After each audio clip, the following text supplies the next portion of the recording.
convite, agradeço mais uma vez o Ari, agradeço a presença de vocês. É sempre muito agradável estar na Casa Espírita para falar sobre temas que lidam com a questão espírita, obviamente, e especialmente por ser minha área, a questão dos transtornos mentais, a questão dos transtornos psíquicos, que vulgarmente nós chamamos de loucura, até por uma existência histórica do termo, né, da loucura, e sobre uma questão que é tão interessante, tão importante, que é a mediunidade, que nós conhecemos através das revelações da doutrina, através de Kardec. Faço uma pergunta aqui: quem é médium? Levante a mão. Todos. Ótimo. Quer dizer que vocês recebem espíritos. É isso? Psicografia, psicofonia, almendoses, né? Também que eu trouxe uns remedinhos. Já provei, né? A questão da mediunidade e loucura, na verdade, ela é tão antiga quanto a própria mediunidade. Ou seja, desde que o homem é homem, ele exerce essa questão interpretando como espiritual. Existe um livro do professor Econômico Pires, do Espírito Tempo, em que ele vai colocando essas questões como a mediunidade fazendo parte da evolução do ser. E que se não existisse a mediunidade, nós estaríamos na era da Pedra até os dias de hoje. Mediunidade é uma questão muito sensível, interpretando como espiritual, desde uma simples intuição, uma inspiração, até esses fenômenos mais complexos. Então nós sabemos que a inspiração, a intuição, nos leva também a grandes descobertas. Descobertas mais simples, descobertas mais complexas, mas que auxiliaram o homem com o passar do tempo e na sua evolução. E é por isso que nós estamos hoje. É uma irmandade, é uma fraternidade entre o mundo dos encarnados e o mundo espiritual, dentro desse intercâmbio. À medida que esse assunto ele foi sendo cada vez mais estudado, pesquisado, principalmente com Kardec, que é revolucionário nesse sentido, a pesquisa das ciências psíquicas, como é colocado, a humanidade já começou a ficar mais à tona. As pessoas começaram a entrar em contato com isso. Tudo que vem relacionado aos estudos da psique, da mente, são esses fenômenos em que nós falamos sobre parapsicologia, por exemplo, eles nascem pós-Kardec. Todos eles beberam essa fonte da codificação. Joseph Mai, por exemplo, que é o pai da psicologia, da parapsicologia, que era médico. A Sociedade de Estudos das Ciências Psíquicas, que fica na Inglaterra. Recentemente, num evento que houve, no médico aqui do Brasil, também o médico psiquiatra, Alexandre Moreira, que é um dos maiores pesquisadores aqui no nosso país, sobre esses assuntos, de uma forma geral, sobre a espiritualidade, também sobre os transtornos psíquicos e essa relação. Ele deu uma palestra nos Estados Unidos, nessa sociedade, colocando o Kardec como um revolucionário, como aquele que é um divisor de águas nesse estudo da mediunidade e dos fenômenos psíquicos. E os próprios membros daquela sociedade disseram: então nós temos que rever a nossa história, que Kardec, de fato, é um revolucionário, é um marco nesse estudo. Um dos maiores métodos de Kardec é neto, porque não é fácil estudar fenômeno mediúnico. Não é fácil estudar todo o fenômeno psíquico, que foge os métodos que nós temos, que são métodos mais reducionistas, que se levam para as questões materialistas, e que reduzem todo o fenômeno das leis materiais. E Kardec, através da sua inteligência, através da sua sabedoria, ele busca aprofundar o fenômeno, ir além do fenômeno. Fenômeno, lembrando, significa o quê? Realidade aparente, portanto ele vai além. E percebe que através de todos aqueles fenômenos existe uma inteligência. E a partir disso, ele vai tendo um conceito de mediunidade, mas sabendo que essa faculdade existe desde que o homem é homem.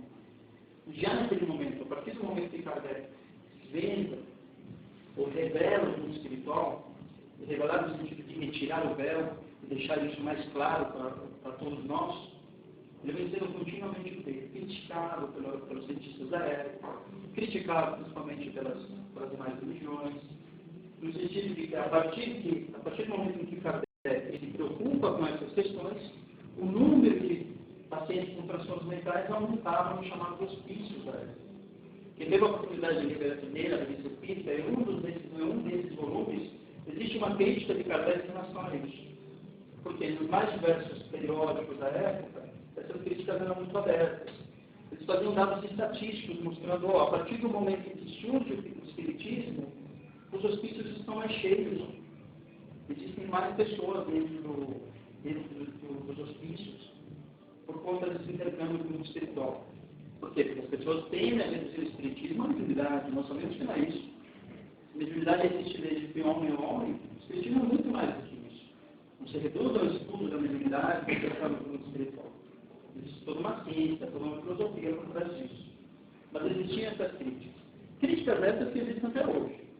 Até hoje. Se reduz o espiritismo à mediunidade e se diz que todos aqueles que se envolvem com isso, uma verdade é uma loucura. São consonantes mentais, consonantes por aí vai. Portanto, é uma questão do preconceito.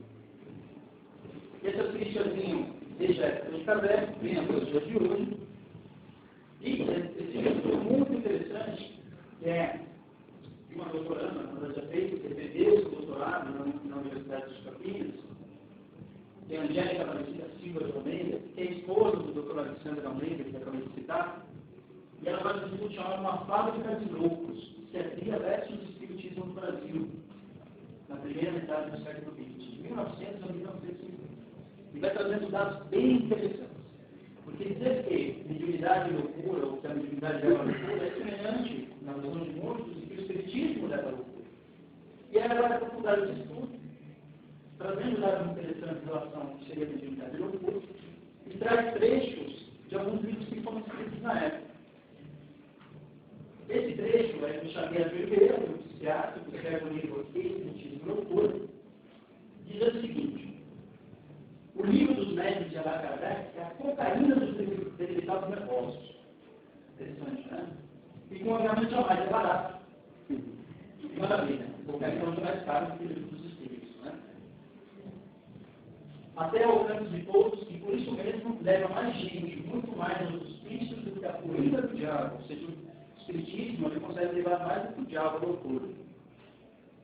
A sua higiene, porque com Y, porque é assim que se escreveu na época, e a profilaxia são apenas de se queimarem todos os livros espíritas e se fecharem todos os candomblés, altos, médios, baixos, e horas pescam o rio, o Brasil e todo o mundo ocidental.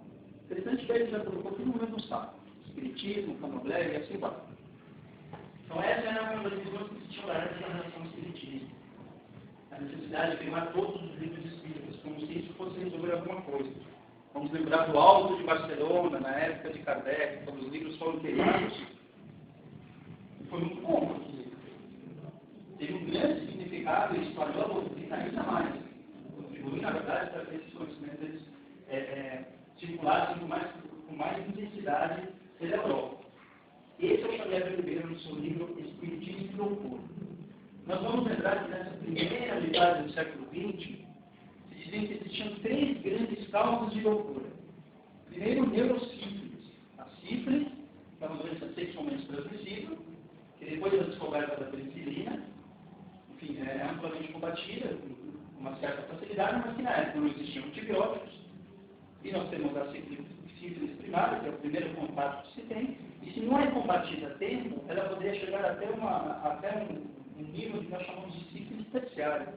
E essa sífilis terciária é chamada neurosífilis, ela atinge o cérebro, e levava realmente a alterações do comportamento, alterações mentais, psíquicas e assim por diante. Então eles consideravam a neurosífilis como a primeira causa de transtornos mentais. Segundo, o alcoolismo, o etilismo. Nós sabemos também que aqueles que se experimentam no uso de álcool ao longo do tempo, enfim, os exageros, levam também a alteração do comportamento. Pacientes muito graves, depois de muito tempo bebendo, dizem que vem coisas, que ouvem vozes, assim por diante. Então, na época, era considerada a segunda causa. A terceira, obviamente, o espiritismo.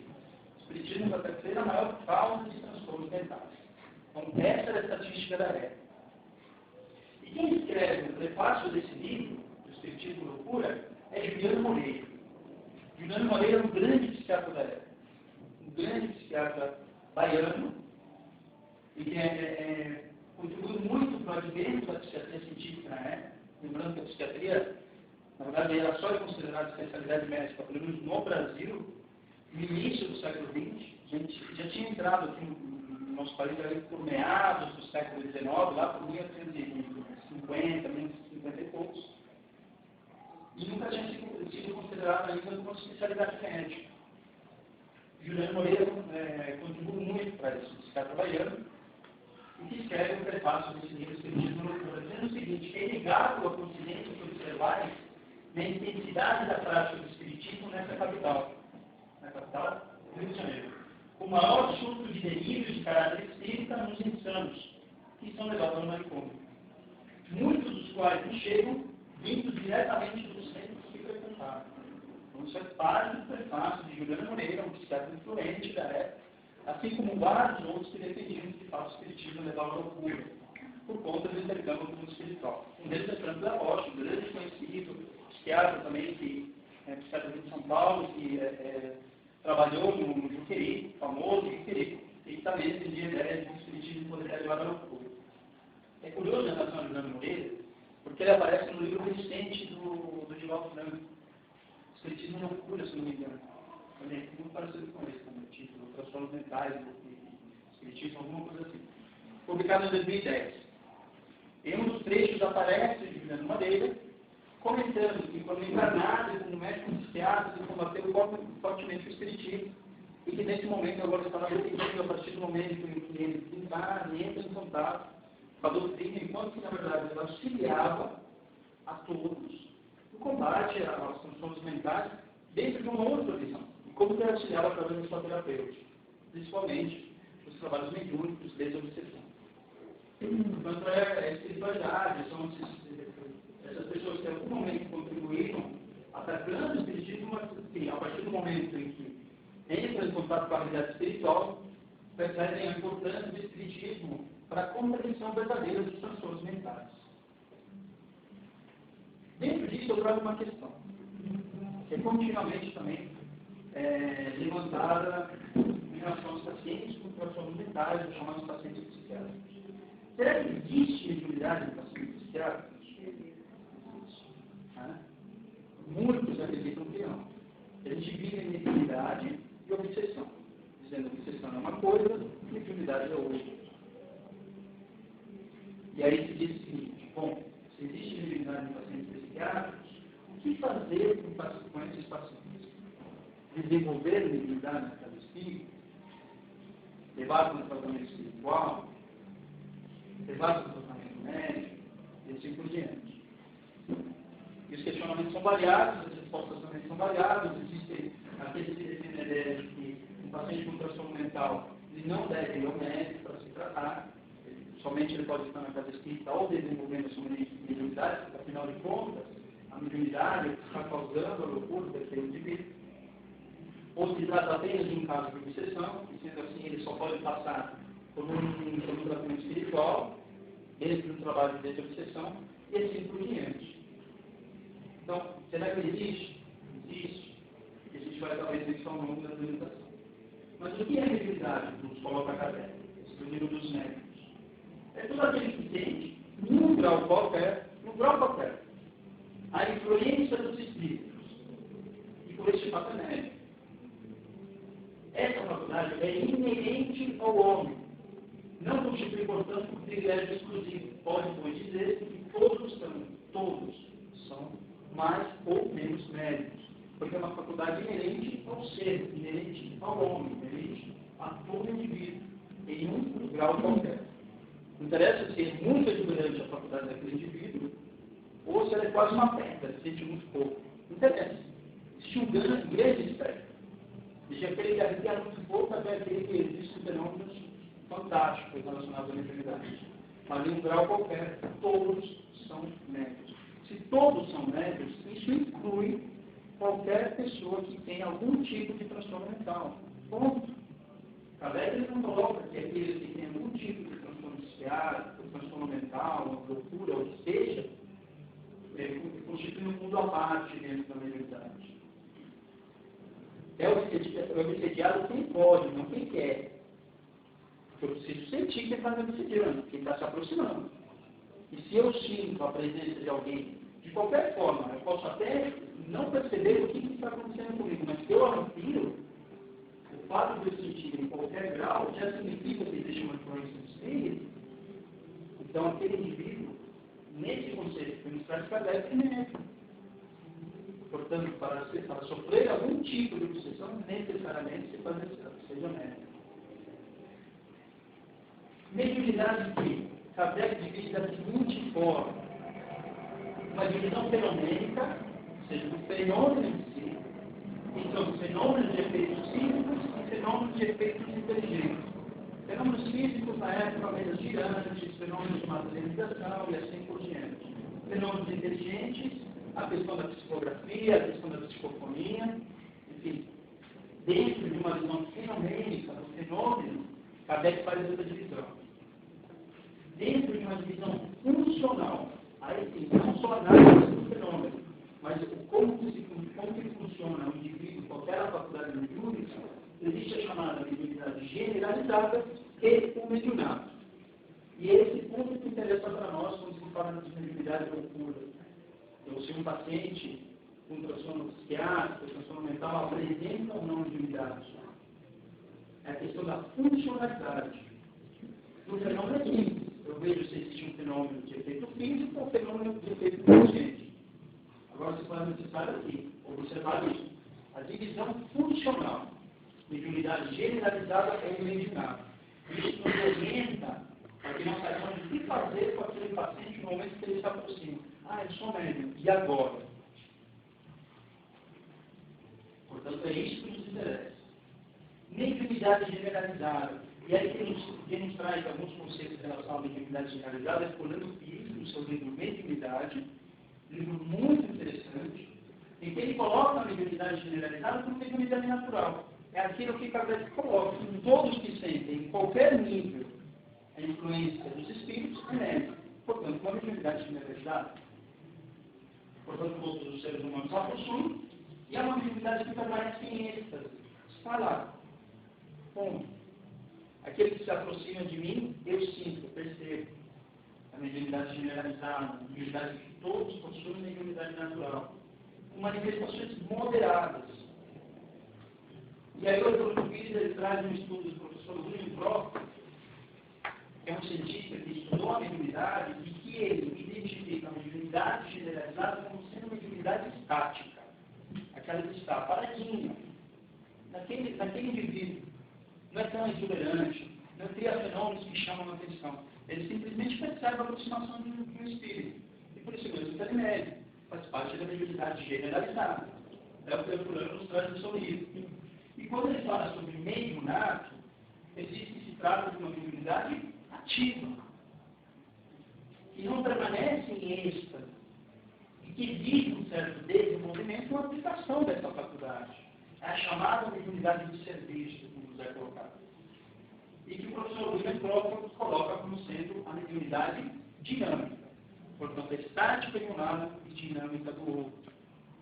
A estática fazendo parte da população de uma forma geral, do ser de uma forma geral, e a questão do mediunato, mediunidade dinâmica, que necessita o quê? Desenvolver a sua sensibilidade, desenvolver as suas percepções, porque a partir disso pode haver um certo trabalho. Isso nos auxilia muito para orientar o que eu faço com aquele indivíduo. É necessário desenvolver a sua sensibilidade ou não desenvolver a sua sensibilidade mediúnica. Isso é importante. Por isso é tão interessante aquilo que nos traz Kardec, como faz essa divisão. A divisão do fenômeno como aquilo que eu observo. A divisão da funcionalidade mediúnica como aquilo que vai me orientar na minha prática. Unidade estática e unidade dinâmica. E assim por diante. E para entender o que a Organização Mundial de Saúde compreende como transtorno mental e comportamental, que vai nos orientar também na nossa prática, para não confundir mediunidade com algum tipo de transtorno, eles colocam que os transtornos mentais são condições caracterizadas por alterações mórbidas do modo de pensar ou do humor, das emoções. Pensamento que traz aí dentro da psicologia que nós estudamos na nossa formação, a forma do pensamento, o conteúdo, o que aquele indivíduo traz, ele traz um pensamento muito recente, com as emoções, um humor mais exaltado, um humor mais deprimido, enfim, um humor que chama muito a atenção. Alterações nesses campos, tanto do humor quanto do pensamento, vão nos levar a pensar em algum tipo de transtorno mental ou do comportamento. Ou por alterações mórbidas do comportamento, mas associadas a uma angústia expressiva ou deterioração do funcionamento psíquico global. esse termo angústia é fundamental. Se eu vejo aquele indivíduo, para mim ele é esquisito, mas ele não sofre, eu não posso tirar que ele tem um transtorno mental.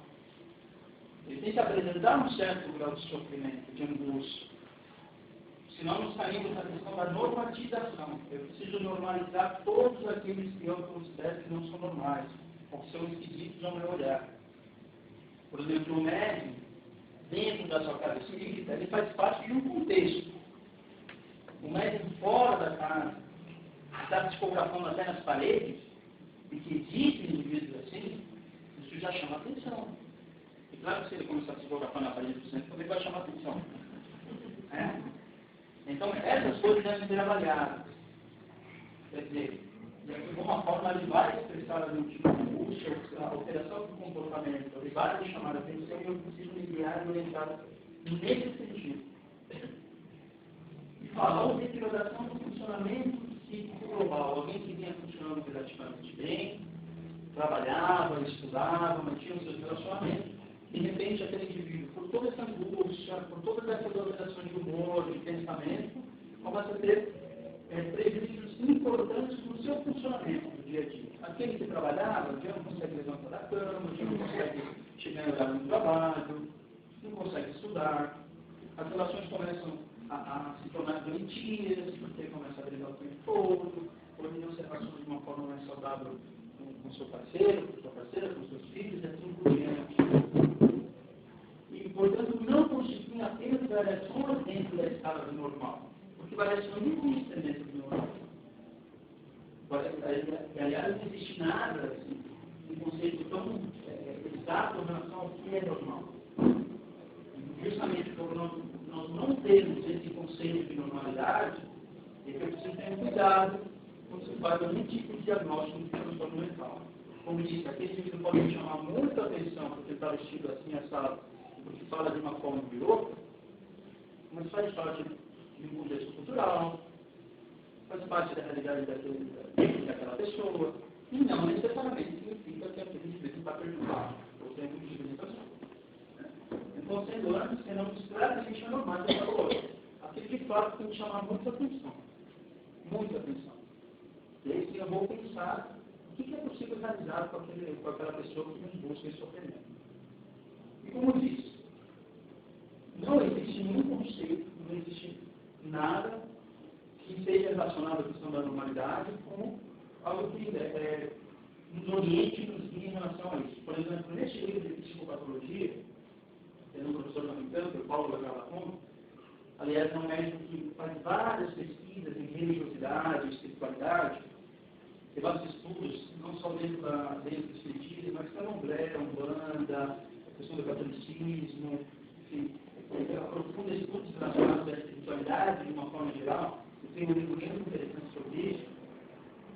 Ele vai nos colocando alguns conceitos de normalidade. Nós temos 9 citados nesse livro. Existem 9 conceitos de normalidade porque nenhum presta. Nenhum serve para a gente. Alguns falam de normalidade como ausência de doença. Quer dizer que se aquele indivíduo não está doente, ele é normal, necessariamente? Não.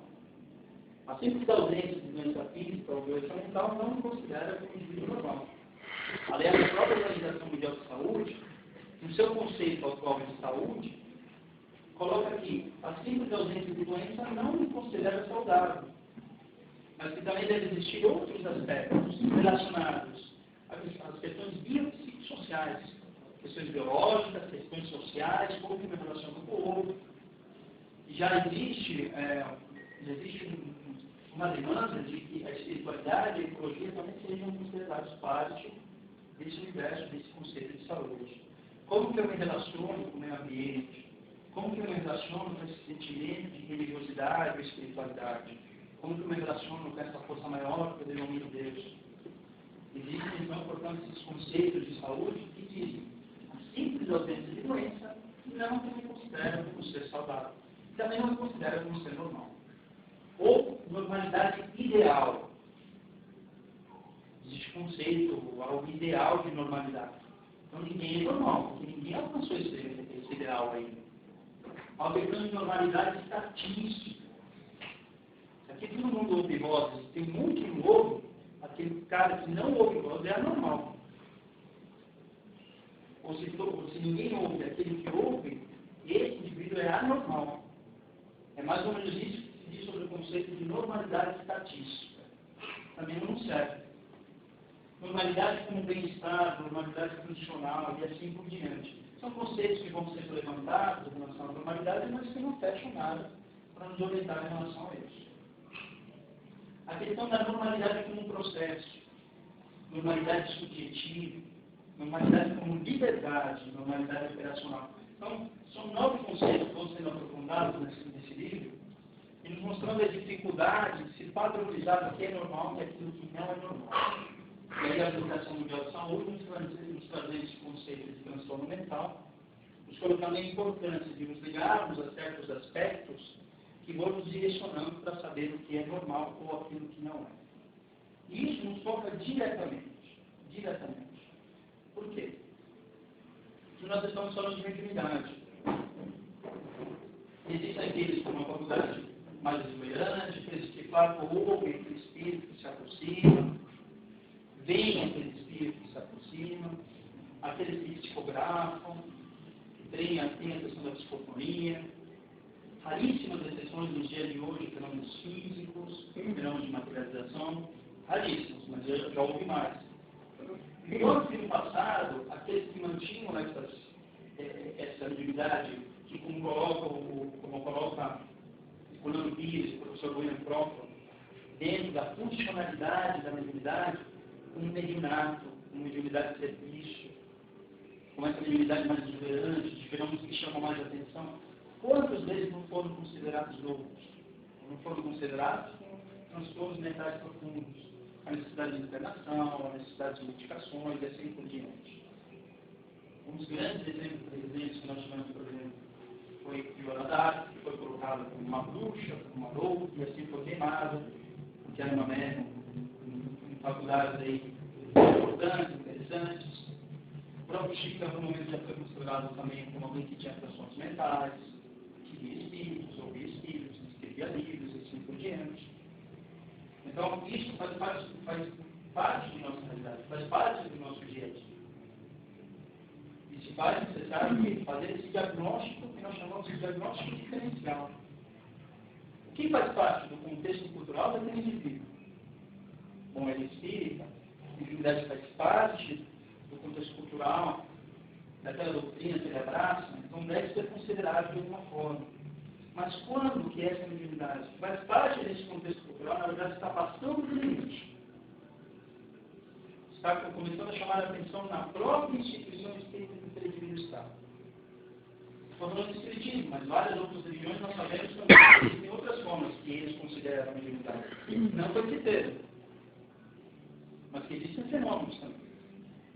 Como que é dentro do templo evangélico, como que é dentro da igreja católica, e assim por diante. A psiquiatria tem se preocupado com isso.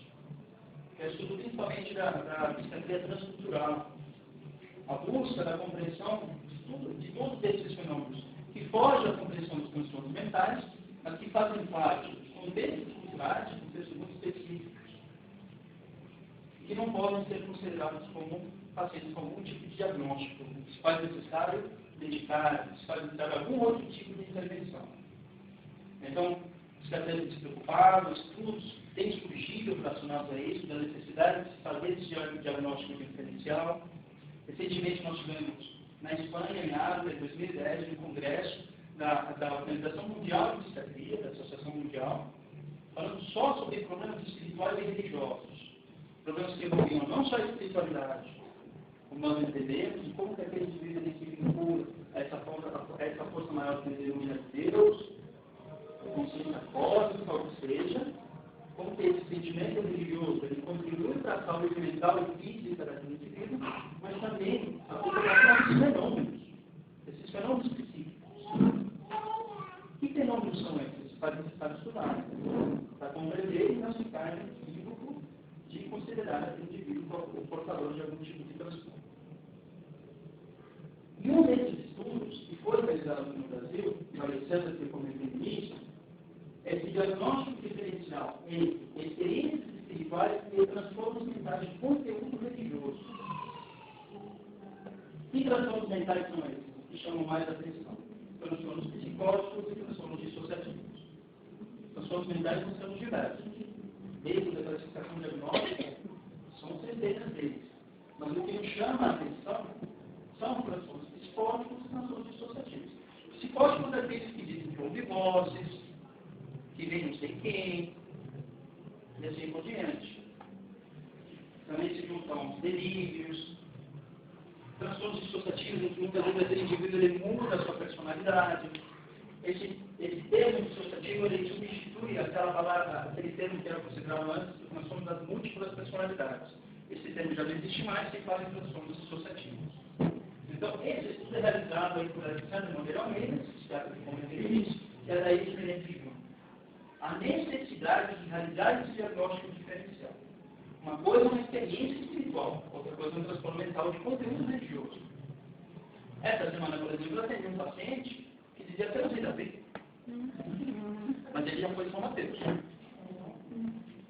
Aquele indivíduo é velho ou ele tem algum tipo de transtorno? Então, na minha avaliação, ele tinha algum tipo de transtorno. Ele não parecia ouvir da bem. Então, assim, ele necessita do quê? Desenvolver uma faculdade mediúnica ou necessita de um tratamento médico? Esse indivíduo está encaixado dentro de um transtorno mental de conteúdo religioso. Se faz uma experiência diferencial. Isso não é uma experiência religiosa. Nitidamente nessa avaliação, ficava nítido. Assim, era claro que aquele paciente tinha outros tipos de perturbações e assim por diante. Mas, em alguns momentos, é muito difícil fazer essa diferenciação. É muito difícil. Qual é a linha divisória de um transtorno mental de conteúdo religioso, aquele que está brilhando, ou aquele que tem uma experiência espiritual? Muito pequeno. Nessa semana, conversando com um colega, que é psicólogo, presidente de uma casa espírita em Osasco, ele disse que dentro de um dos seus trabalhos, havia uma médica que dizia que estava dentro do Dr. Vedante Menezes. Parabéns, tudo bem. Só que o Dr. Vedante estava testando em todos os trabalhos, em tudo que era campo. Estava quase chegando porque ele estava psicografando algumas mensagens de Jesus. Ele falou, opa. E aí? O que é isso? É uma experiência espiritual? É um transtorno mental? É um caso de mistificação. Não é nem transtorno mental, é uma experiência espiritual, mas um tipo de obsessão, de mistificação. É complicado. É difícil. Eu acho que deve ser complicado depois, né? Muito mercado, sobre o psicólogo. De fazer os professores? Posso perguntar? Já está falando, pode perguntar. Então, o mercado que falou que ele tem caminho, e poderia ser o seu caso, deixar de cantor, em função de uma coisa.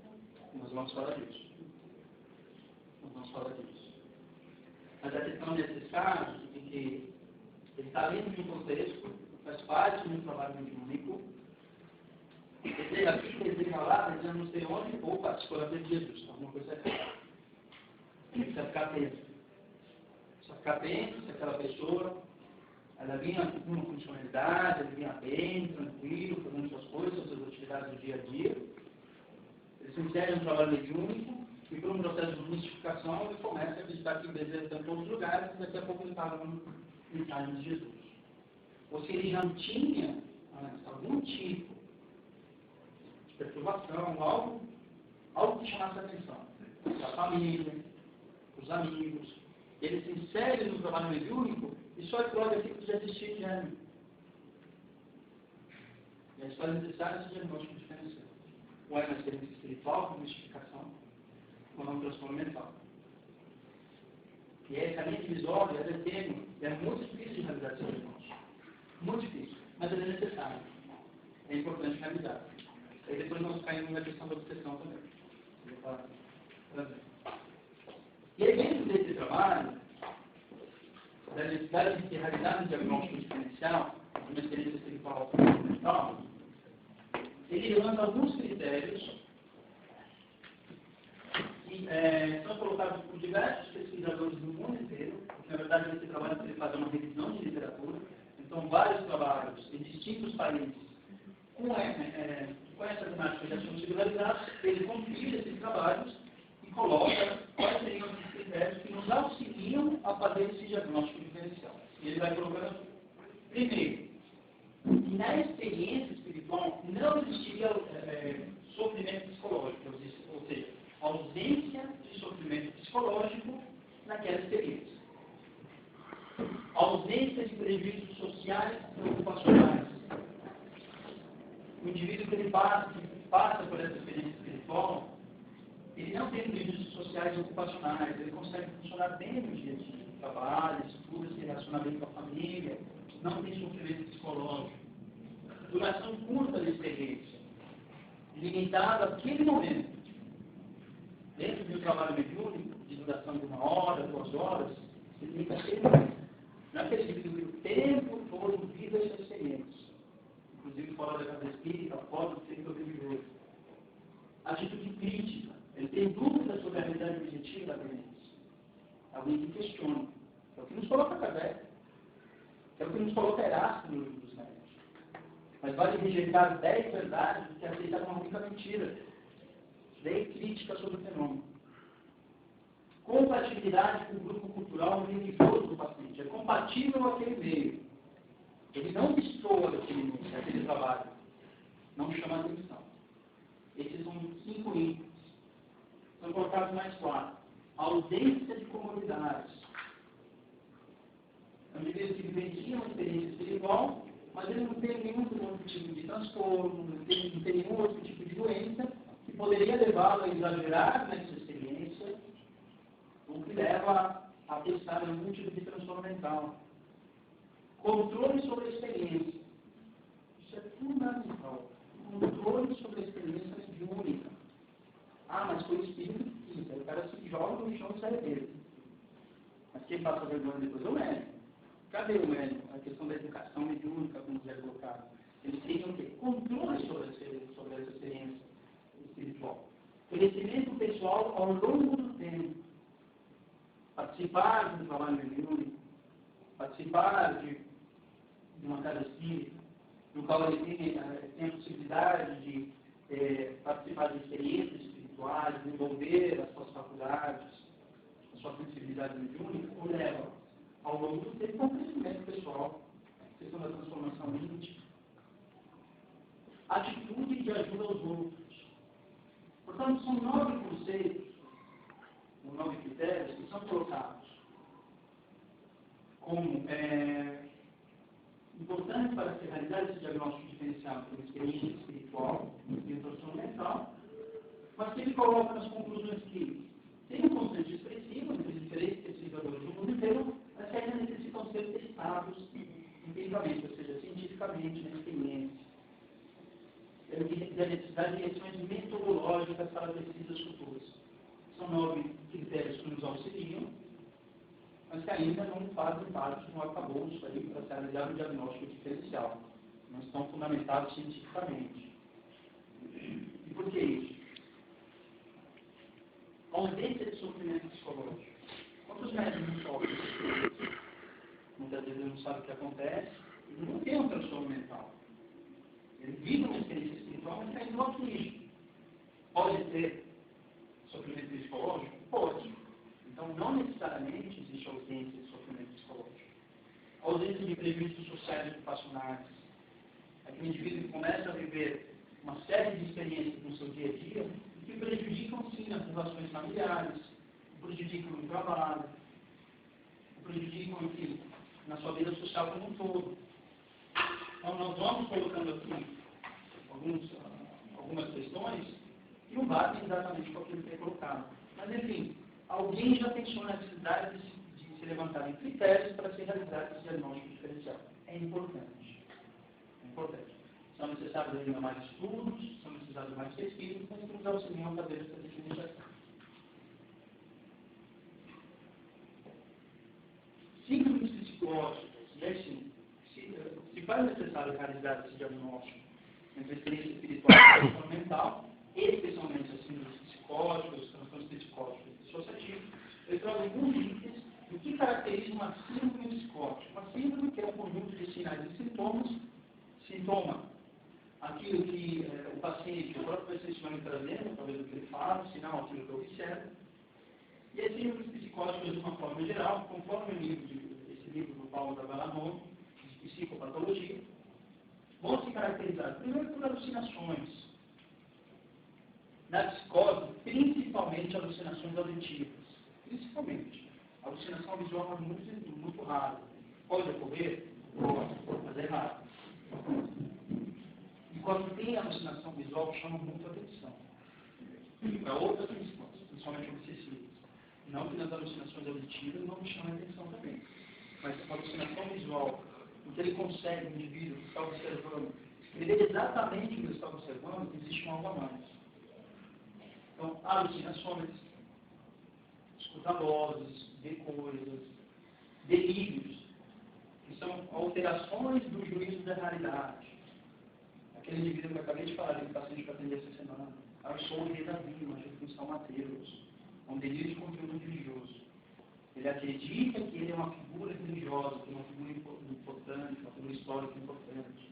Ou que eles acreditam que são Jesus, principalmente aqui no Brasil, né? Na França, na Europa, é tudo uma coisa por parte. Esse estudo já foi feito. Do nosso lado é Jesus. Lá é Napoleão. Jesus, né? Jesus, BD, mas são alterações do juízo da realidade. Né? Pessoas que acreditam que estão sendo filmadas, pessoas que acreditam que estão sendo perseguidas, não conseguem sair da rua, todos estão olhando para mim, todos estão me perseguindo, querem me matar, e assim por diante. Pensamento desorganizado. Aquela pessoa vai falando com vocês, não consegue entender exatamente o que ele está dizendo. Mas tem uma forma desorganizada. Ele começa num assunto, já vai para outro, já volta e assim por diante. Não tem objetividade naquilo que ele está dizendo. Tem dificuldades para ter uma linearidade. Tem um início, um meio e um fim. O pensamento dele está desorganizado. Comportamento claramente bizarro. As pessoas que estivessem de uma forma excêntrica, ou que tem alterações nos autocuidados, não consegue tomar banho, você vai estar com o cabelo todo desarrumado, e assim por diante. Então, são quatro itens que caracterizam os síndromes psicóticos e que nos levam a pensar, aí sim, num transtorno mental mais grave. Um transtorno mental que nos direciona aí na necessidade de se realizar um tratamento médico naquele indivíduo. Não se trata, portanto, de uma experiência espiritual. Mas, somado a tudo isso, nós temos a obsessão. A obsessão, como nos coloca Kardec, é uma ação persistente, que o espírito mal exerce sobre o indivíduo. Apresenta caracteres muito diversos, desde uma simples influência moral, sendo assertiva em sinais exteriores, até a perturbação completa do organismo e das faculdades mentais. Lembrando que Kardec faz divisão na obsessão simples, fascinação e subjugação. Aí, com o tempo, o próprio André Luiz vai aprofundando um pouco da questão da obsessão, se fazem outras divisões, mas basicamente nós temos as divisões de Kardec. Obsessão simples, fenômeno vulgar, vamos lembrar assim, que os espíritos colocam para Kardec, em uma das questões dizendo que de ordinário são eles que o dirigem, são os espíritos que os dirigem. Colocando a influência espiritual que nós sofremos o tempo todo. Mas influência espiritual não significa apenas influência de encarnado para encarnado. A partir do momento que eu estou pensando aqui, eu estou influenciando vocês, e vice-versa. Então, nós nos influenciamos o tempo todo. Essa influência que os espíritos colocam é de todos nós, espíritos, estejamos encarnados ou desencarnados. A maneira como eu penso, o que eu estou pensando, os meus sentimentos, isso vai levar a uma obsessão simples ou não, que é o que Kardec nos coloca. Lembrando o pensamento como matéria mental, pensamento que carrega ideia e sentimento, como coloca outra vez.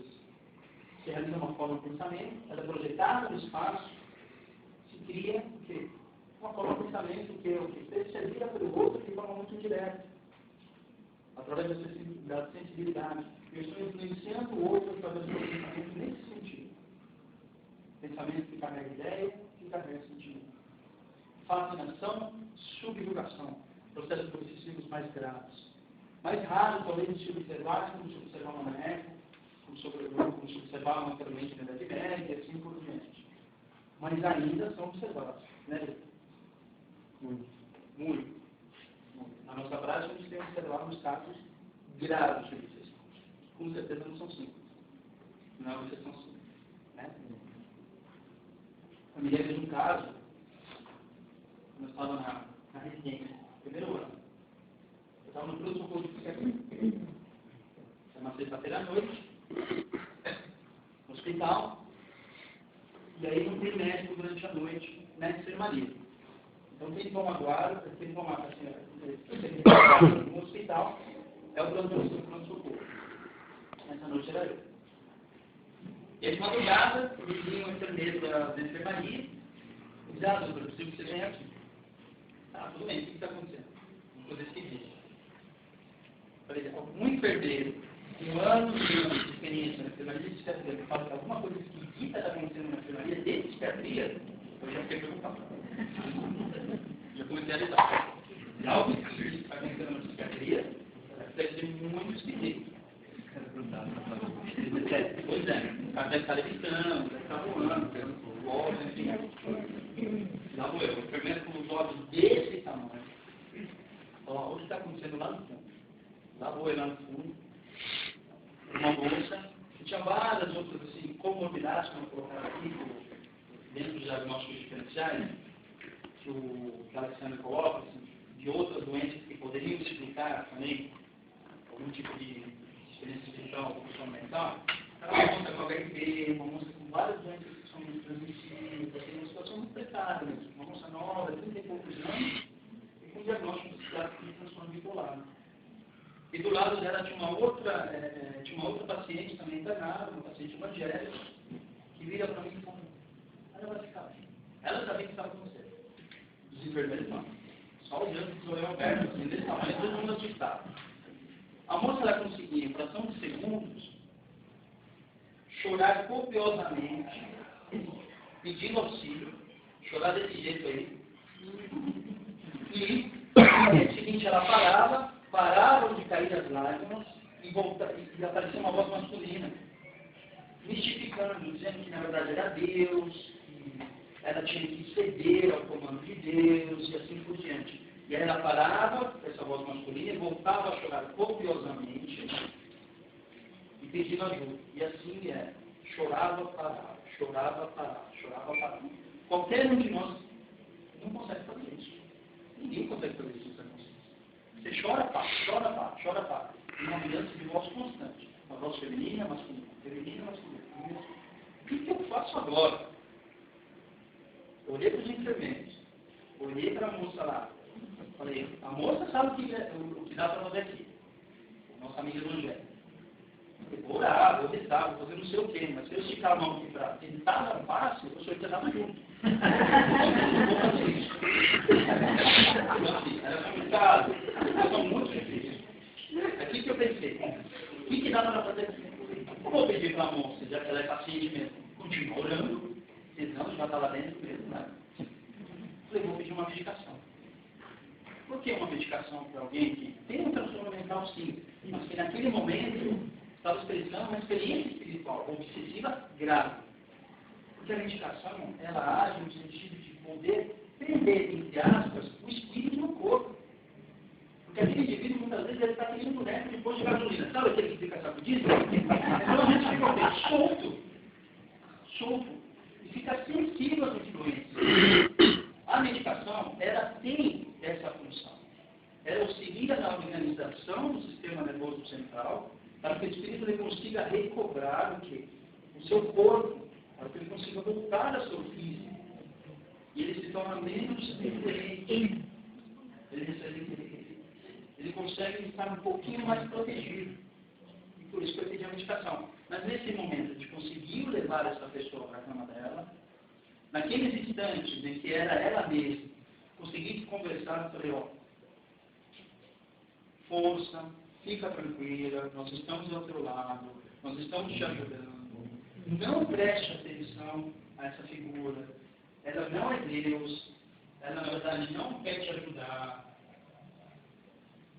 Tranquilidade e assim por diante. E nesse momento, com as graças de Deus, a verdade auxiliando, nós sabemos que existe isso em toda uma estrutura espiritual, em toda instituição de saúde, aquela mulher conseguiu só auxiliar nesse instante. Passou aquela situação tão difícil, tão complicada, não teve necessidade naquele momento. não ter necessidade, mas muitas vezes se faz necessário. Isso é para poder desmistificar um pouco da ação de medicamento em paciente. Nós precisamos desmistificar.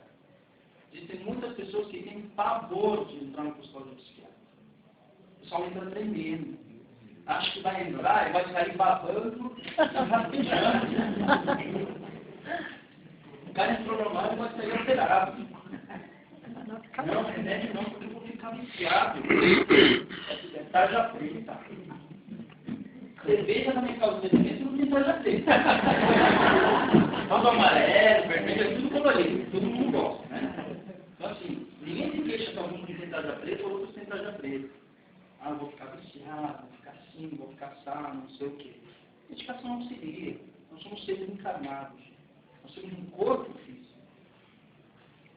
E tendo um corpo físico, que o ser se encontra em desequilíbrio, ele vai influenciar o seu físico, que vai se desequilibrar e que necessita muitas vezes de uma ação externa, porque ele mesmo não sustenta a melhora do seu físico. Eu faço a comparação com o ser espiritual em geral, que tem um exército com bilhões de soldados, que nós temos bilhões de células. E como nos coloca no Evangelho, nossa forma são pequenos animalículos, com vida vital, princípio inteligente. Essas células, que são nossos soldados, ao perceber que o general não está bem, caem de disciplina. Elas vão sofrer também perturbações daquele general que não está bem. E havendo essas alterações em células, existem alterações, no caso dos transtornos mentais, principalmente na região cerebral, com alterações de neurotransmissores, que são substâncias que existem no nosso cérebro, os neurônios se comunicam, e que leva à parte física do transtorno. Os transtornos de ansiedade, transtornos depressivos, síndrome de pânico, em que aquele indivíduo tem certeza que vai morrer, o coração está na boca, bate 1 por hora, termina que nem vara verde, chega no pronto-socorro, vai fazer eletro, mas você não tem nada no coração. E então os preconceitos vão, isso é repetir. Repetir porque você não passa por repetir. Eu quero ver você numa situação de ansiedade daquela, falando que é repetir.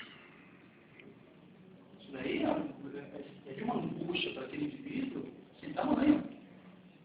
Que é o próprio ser espiritual, manifestando no físico aquilo que está acontecendo. E que ele acha que está tendo um ataque cardíaco. Não está. Os processos depressivos, sente o corpo pesado, não consegue levantar, começa a ter olheira e assim por diante. O cabelo começa a cair, porque ele não consegue sustentar o próprio corpo, sustentar o próprio físico.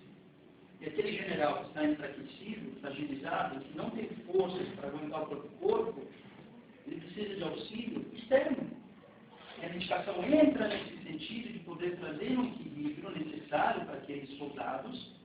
E aí o general ele vai ter mais tranquilidade para poder lidar com as questões mais íntimas, com seus sofrimentos, com as suas questões. A partir do momento que ele vai alcançando, vai sustentando essa melhora, o que é isso que ele vai percebendo? Os soldados vão percebendo. O general está voltando ativo. À medida que isso vai ocorrendo, vai se retirando a medicação, aos poucos. Não preciso mais. Pensando, obviamente, em quadros de depressão, de ansiedade. Não considerando de quadros muito graves, por exemplo, esquizofrenia, muitas vezes um transtorno bipolar mais grave, e se retirar a medicação, o indivíduo surta. Porque nós sabemos que aí se trata do espírito de um general mais comprometido. E o transtorno que foi, na verdade, criado ao longo de anos e anos e anos, muitas vezes séculos, e que vai necessitar de um período ainda mais longo, muitas vezes para ele poder retornar ao normal, para ele poder recuperar o seu equilíbrio íntimo, a sua harmonia. Portanto, a medicação ela tem o seu efeito terapêutico. Assim como passa, assim como algo criticado, eu comentei, vai ser positivo pelo espírito, para trazer esse equilíbrio também. Mas para o próprio ser, o que será mais importante? Terapia auxilia, psicoterapia auxilia. Pois é o Evangelho do Cristo. Quando se fala em cura de psiquiatria, ou em qualquer doença, a cura só existe no campo do espírito, não do físico. Não existe cura do físico. A matéria por si só não adoece, quem adoece é o ser espiritual. a manifestar os seus transtornos, as suas doenças difíceis. Portanto, deve-se agir no ser espiritual, através do Evangelho de Jesus, que nos convida à transformação íntima. Essa é a verdadeira melhora que existe e vai sustentar essa melhora. E se não se trabalhar espírito, não existe melhora, não existe cura. E por isso que muitas vezes nós temos pacientes utilizando remédios há 15, 20 anos, estou deprimido há 20 anos, estou tomando fluoxetina há 20 miligramas, não serve para nada. Se tomar 20 miligramas de fluoxetina ou uma pastilha de tic-tac, é a mesma coisa. O que aconteceu se você precisa tomar 20 anos de medicação? Porque ele não buscou essa transformação íntima. Ele se sustenta numa medicação, numa ação exterior. Aquele que vem toda segunda-feira no centro para o tratamento de desobsessão. Pô, tinha um, já chegando no 2, já chegando no 3, já chegando no 5. Você fez a transformação íntima. Essa é a melhor que nós buscamos. Essa é a melhor que devemos buscar. A melhora do íntimo, dessa transformação. Fortalecer o general. Fortalecer o general. É nele que nós devemos agir. Daí essa é a importância. Ele domina a questão da obsessão. Porque também você tem uma ideia de que todo transtorno mental, e muitos têm essa ideia, que todo transtorno mental é fruto de obsessão. Não. Obsessão é causa de transtorno mental? Não. Não é. Nenhuma obsessão causa transtorno mental. No máximo, é um fator de estresse. Ele já apresenta em germe, como nos coloca o Dr. Bezerra de Menezes, no seu livro A Loucura sobre o Prisma, que ali comentou no início. Existe uma incidência obsessiva na gênese da loucura, como ele coloca, ou seja, na gênese desses transtornos mentais mais graves, mais complexos, existe essa incidência. Mas essa loucura, esse transtorno, ele já existe em gênese no próprio indivíduo. Ele precisava disso para a coisa eclodir. Eclodiu através de processo obsessivo. Se aproxima. Existe o quê? Esse fator de estresse, que apenas aparece aquilo que já existia dentro do próprio indivíduo. Então não é causa de transtorno mental. Isso é importante por quê? Porque existem pacientes com profundos transtornos mentais em casos espíritas trabalhando juridicamente. Porque dizem para ele remédio. Remédio?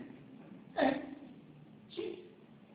Eu disse, eu queria trazer. Existe medicamento para pacientes psiquiátricos? Existe. Sim. Remédio? É. Mas ele pode estar numa mesa trabalhando juridicamente? Não. Não, ele não tem estrutura psíquica para isso. Ele já ouve vozes. Vamos colocar ele na mesa de junto para ouvir mais vozes ainda. Ele já não está bem. É alterações muitas vezes do juízo da realidade, como se diz, que são os delírios. Então, colocar um paciente nessas condições para que ele possa trabalhar mediunicamente é submeter ao estresse ainda maior, prejudicando muitas vezes o seu estado. Aí você diz, não, isso é uma obsessão. Vai para o tratamento espiritual, de desobsessão. Tem obsessão? Muitas vezes tem. Mas é o que vai fazer ele melhorar de fato? Não. De fato, não. A medicação vai fazer ele melhorar de fato? Também não. Mas esse tratamento em conjunto é o ideal. É o ideal, eu digo, porque, obviamente, nem todos conseguem submeter a esse tratamento espiritual também. Mas se nós conseguíssemos levar aquele indivíduo com transtornos mentais mais graves a um tratamento médico adequado, um bom suporte, muitas vezes medicamentoso, às vezes fazermos sim necessidade de uma internação. Nós sabemos disso, né, Lê? Embora existam pessoas que não, é uma violência. Não é. Às vezes se faz aquele indivíduo que muitas vezes, num transtorno mental grave, que você percebe que existem influências obsessivas, ele se encontra um ambiente doentio. Um psicoesfera que vai sendo criado pelas vibrações daquelas entidades que se aproximam, deletérias. E que muitas vezes trabalham na ação das medicações. Você dá uma medicação para ele como se estivesse tomando água. Porque existe uma ação, né, no mecanismo daquela medicação. Então, se faz necessário, em casos mais graves, retirá-lo do ambiente doentio e colocá-lo numa instituição de saúde que, sim, será um ambiente protegido, Porque nós sabemos que espiritualmente toda instituição de saúde é protegida. Você o retira daquele local, não que ele vai romper o processo obsessivo. Nós sabemos que ainda receberá influência sim, porque é mente a mente. Não é por conta do ambiente. Mas dentro de um ambiente mais protegido, essas influências vão se enfraquecer, recebendo assim a terapêutica adequada, medicamentosa, para que o espírito ele consiga se apropriar do seu corpo físico e o tratamento espiritual em paralelo, talvez um tratamento de desobsessão à distância, conversando com essas entidades, auxiliando-as e recebendo-as como irmãos no sofrimento. E não como o diabo, não como o demônio, sai daqui, não. Como nos coloca Jesus, são criaturas divinas, são irmãos no sofrimento. E o diálogo com aqueles seres deve ser um sentido de acolhê-los, de mostrar que agora precisa andar, precisa continuar a sua existência. Auxiliando para que futuramente ele consiga perdoar. Porque se hoje há ódio, ontem não há amor. O contrário do amor não é ódio, é indiferença. É esse sentimento que vão sendo trabalhados, assim por diante. Até que aquele paciente se encontra hospitalizado, se encontra na fase de risco, se encontra focalizado, ele vai se recuperando gradativamente, respeitando o quê? O seu tempo, respeitando os seus limites, mas sabendo que ele alcançará a cura do ponto de vista espiritual. Não interessa se é nessa existência, na próxima, ou na outra, ou assim por diante. Mas ele vai alcançar essa cura. Porque fatalismo, se existe um, é o do progresso. Todos nós estamos fadados ao progresso. De resto não existe mais nada. Ah, não, é karma. Não. Karma, como termo linguístico que foi incorporado pela doutrina, ele nos diz que nós não temos escolhas. Eu fiz aquilo, vou viver aquilo. Não. Isso é determinismo. Não pode existir determinismo dentro da casa espírita. Não existe. O único determinismo que existe é a melhora. O único. É o progresso. Porque todos nós vamos alcançar essa melhora. E por isso que Jesus nos coloca. Nós somos deuses, podemos fazer tudo o que ele fez e muito mais.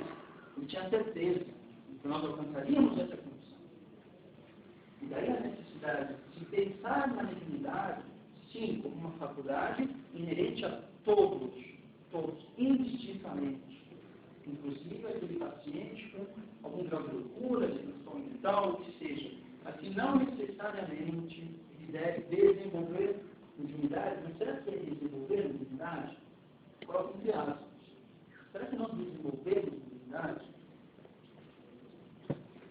Não. Divinidade não se desenvolve, divinidade se educa. O que se desenvolve é sensibilidade e percepção. A sensibilidade é aquele indivíduo que entra numa igreja e entra num bar, pô, é diferente. Ou entra na casa espírita, ou entra em outro ambiente, está suave aqui. Se entrar no bar, está denso. Isso é sentido, isso é sensibilidade. Percepção é, eu entrei na casa espírita, eu percebo que é um ambiente suave, um ambiente leve, e eu percebo o motivo disso. Eu consigo perceber. Eu consigo transformar esse meu sentido em informação. Assim como se eu entro num bar, eu sinto que esse ambiente está denso, eu percebo. Por que ele está denso? Por isso, por aquilo.